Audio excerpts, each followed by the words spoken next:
Immediately after graduating from college, I founded a company with some classmates of mine. And within just a year after graduating, we had entered the market with some technology the world had never seen before, and I'm CEO of that company today. Of course, I'm not your average narrow-minded businessman. I'm very ecologically aware. Here I am starting a community garden. I'm also not one of these hyper-productive but unbalanced sort of people who doesn't take care of himself. One of my hobbies is actually to devise the world's most perfect meal. So when I walk out of the door in the morning, I've had more raw vegetables for breakfast than most people eat in a week. And when you walk out into a world full of people running on bagels, it's really not even fair. I stay active, not just with the body, but with the mind. I write essays about anything that interests me. I put them on the internet, and people from all over the world write to tell me that I'm pretty swell. I don't want to be caught dead living that unexamined life we're always hearing about, so I try to examine it often. This is my journal. You're looking at about 8 years of writing in one single file. I use some really smart tools like this program called FreeMind that is essentially a text editor that works more like your mind does. But I'm not all work. I sometimes play. Here I am after driving the world's coolest electric car. Okay, so what you just saw was a carefully crafted portrait of a healthy, active, and successful man. And I know because I spent all night crafting it carefully.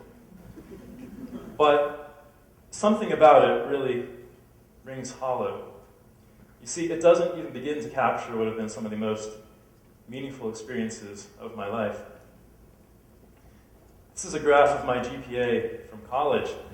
You'll see on the far right that the grades are sort of volatile, they're up and down. When they're up, it means that I'm going to classes and doing my homework. When they're down, it means I'm trying to start a company instead. The middle part is really interesting. You see, it's not just that my GPA is low, it's actually non-existent. The university has taken pity on me and actually erased several semesters of my record. They did this because in just a few short semesters, I had managed to completely destroy my GPA. I wasn't going to classes, I wasn't doing any homework, and I wasn't starting any companies either. I was mostly lying in bed. If I wasn't lying in bed, I was probably gorging on food, trying to maintain that sluggish food coma state of mind that we're all familiar with.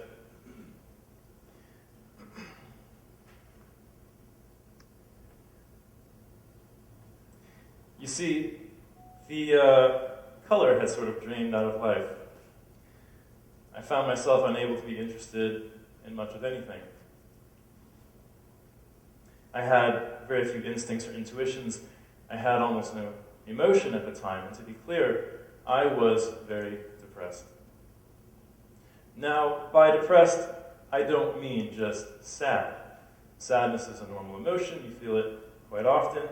But I wasn't feeling much of anything. Friends who watched this said that I might need medication. In fact, several of them were on medication, antidepressants as well, especially the most interesting of them.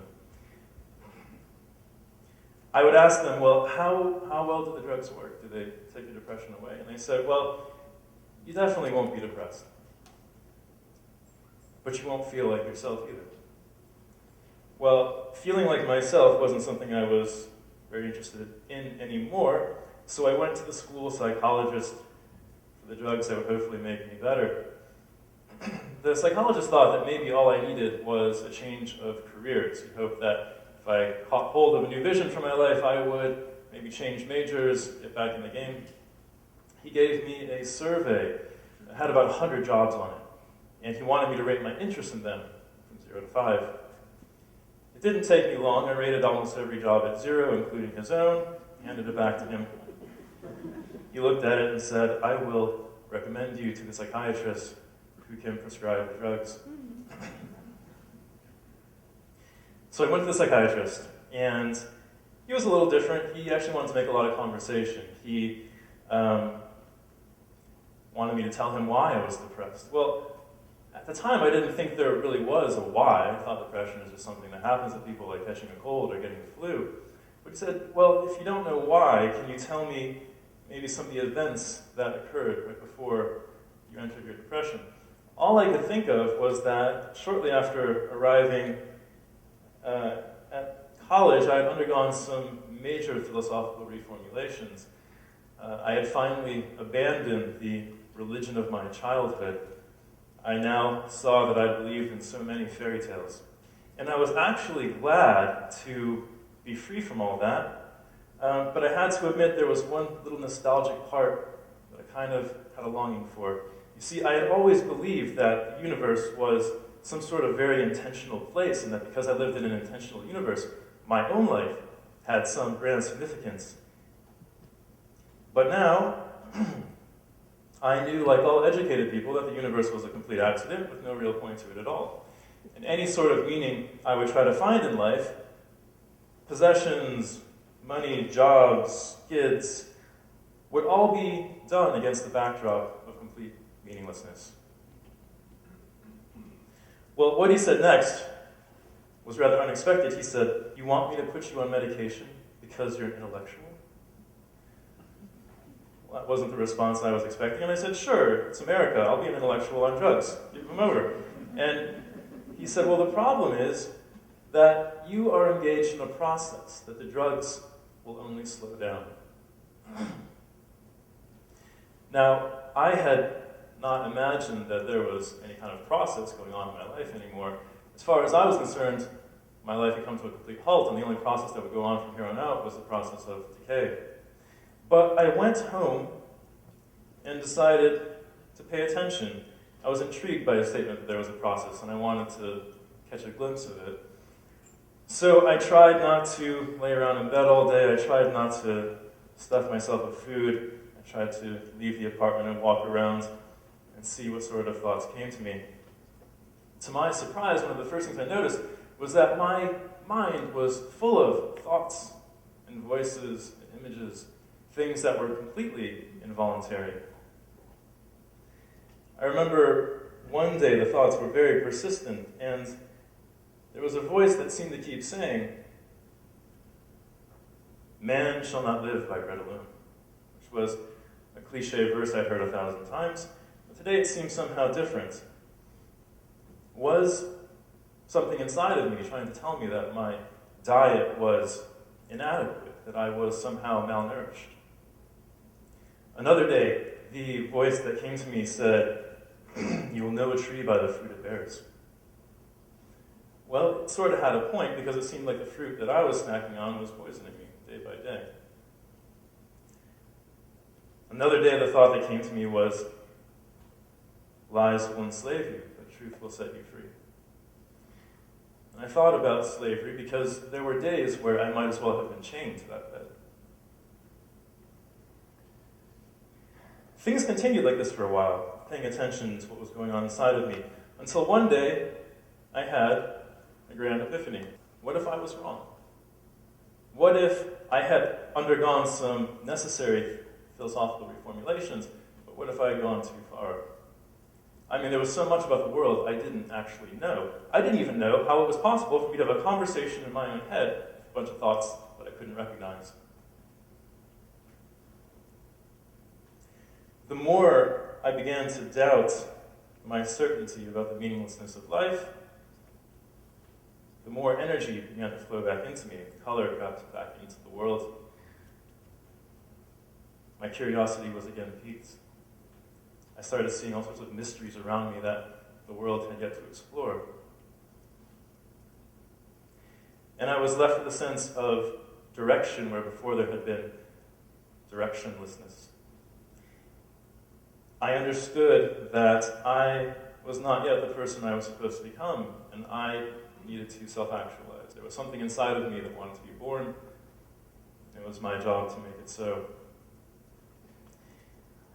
This epiphany occurred in a matter of moments.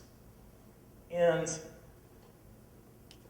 as it happened, there had been a dull aching in my mind for months that suddenly went away, and it was replaced with incredible elation. So much so that I cried. And in that moment, my year-long battle with depression ended in a moment. So, what have I learned from all this? Well, one thing I've learned is that we are not alone in our minds. None of us are.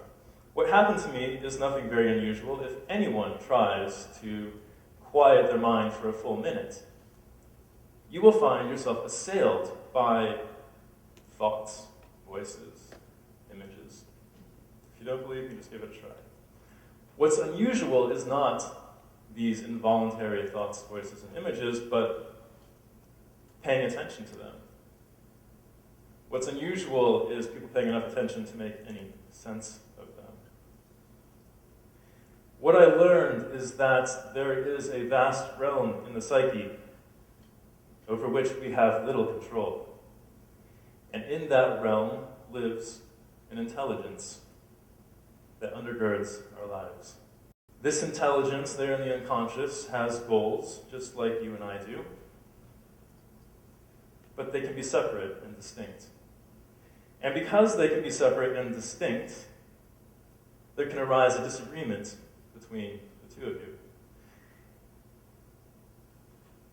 My depression, essentially, was a disagreement between my conscious and unconscious mind over what would be the point of my life.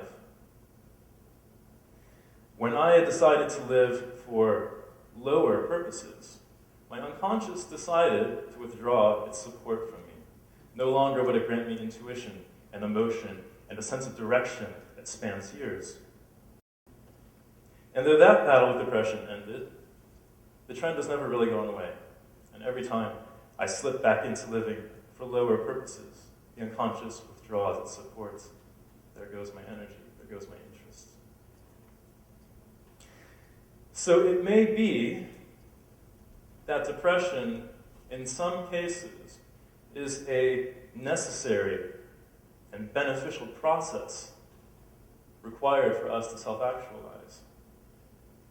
It may make for a crappy day now and then, but it may also be keeping us from leading insignificant lives. Okay, so I hope that I've tarnished the carefully crafted portrait of the typical, stereotypical, healthy, active, successful person. And I'd like us all to consider that a healthy person is somebody who is not healthy just despite their depression, but quite possibly because of their depression. I would like to suggest that we can be active, not just outwardly, but entirely inwardly for a time. I would like to suggest that success